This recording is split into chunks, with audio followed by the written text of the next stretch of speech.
मैंने कहा अगर तुम सिर्फ कहते हो कि किसी और का जिक्र ना हो, करबला वालों का जिक्र हो, तो करबला वालों में हजरत इमाम ज़ैनुल आबिदीन का जिक्र करना पड़ेगा। कहा बिल्कुल। तो मैंने कहा बताओ उनकी वालदा का नाम क्या है? कहा शहर बानो। तो मैंने कहा शहर बानो का निकाह इमाम हुसैन से किया किसने था?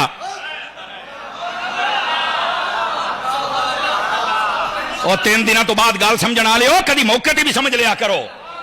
यस, और यहां से 2 नुक्ते हैं, 2।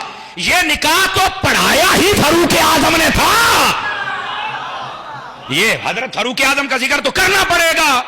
समझ आ रही है? और फिर दूसरी बात भी अर्ज कर दूं, अगर जाग रहे हैं तो कम अज कम किसी सैयद को, किसी भी मसलक में हो, किसी सैयद को हजरत फारूक आजम से दुश्मनी नहीं लेनी चाहिए। क्यों? इमाम हुसैन का एक ही बेटा करबला में से बचा था जिससे हुसैनी सैयद चले, और वो पता किस निकाह में से था? जो निकाह उमर ने पढ़ाया हुआ था।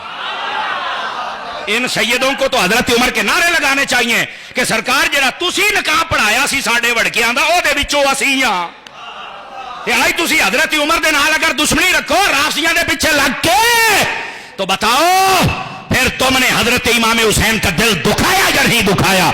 बताओ हजरत इमाम ज़ैनुल आबिदीन और उनकी वालदा का क्या मकाम तुमने बयान किया? मैंने कहा यही बातें हैं, अगर हम हकायक समझ जाएं तो सारे मसले हल हो सकते हैं।